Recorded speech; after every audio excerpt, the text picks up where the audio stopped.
હાલ ખબરોમાં આગળ વધીએ અરવલ્લીની વાત કરવામાં આવે તો જિલ્લામાં ભાજપ દ્વારા સ્થાનિક સ્વરાજની ચૂંટણીઓ માટે સંસ્થાઓ માટે પદાધિકારીઓની પસંદગી માટે સેન્સ પ્રક્રિયા હાથ ધરવામાં આવે છે।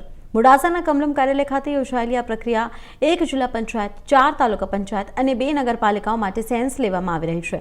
આ પ્રક્રિયા માટે પ્રદેશમાંથી નિરીક્ષકોની ટીમ પણ હાજર રહી છે, તો જેમાં માજી ધારાસભ્ય આત્મભર પરમાર, પૂર્વ પ્રદેશ કારોબારી સભ્ય રેખાબેન ડુંગરાણી અને પ્રદેશ ભાજપના ઉપપ્રમુખ હર્ષદભાઈ પટેલ પિરાણા સામેલ છે। તમામ સભ્યોની સેન્સ લઈને અંતિમ રિપોર્ટ તૈયાર કરવામાં આવશે, જેના આધારે પદાધિકારીઓની પસંદગી કરવામાં આવશે।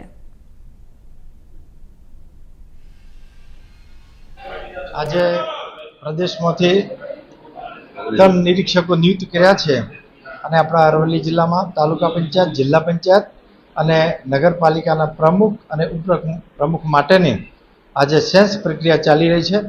એમાં આ નિરીક્ષકો બધા જ વ્યક્તિગત આપણા ચૂંટાયેલા પ્રતિનિધિઓને અને સંગઠનના લોકોને સાંભળવાના છે। એ પછી અમારી જિલ્લાની આખી સંકલન સમિતિ બેસશે અને એમાં 3ની પેનલ બનાવી અને અમે પ્રદેશના મોવડી મંડળ એટલે પાર્લામેન્ટરી બોર્ડ સમક્ષ અમે આ રજૂ કરશું અને ત્યાંથી અમારા પ્રમુખ અને કારોબારી અધ્યક્ષના નામો પ્રદેશ નક્કી કરશે અને એ રીતે આખી ચૂંટણી પ્રક્રિયા ચાલી રહી છે।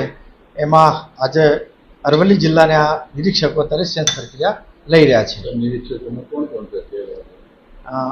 નિરીક્ષકોમાં આત્મારામ પરમાર, હર્ષદભાઈ પિરાણા અને એક બેન છે। આમ 3 લોકો નિરીક્ષકો અત્યારે આવ્યા છે।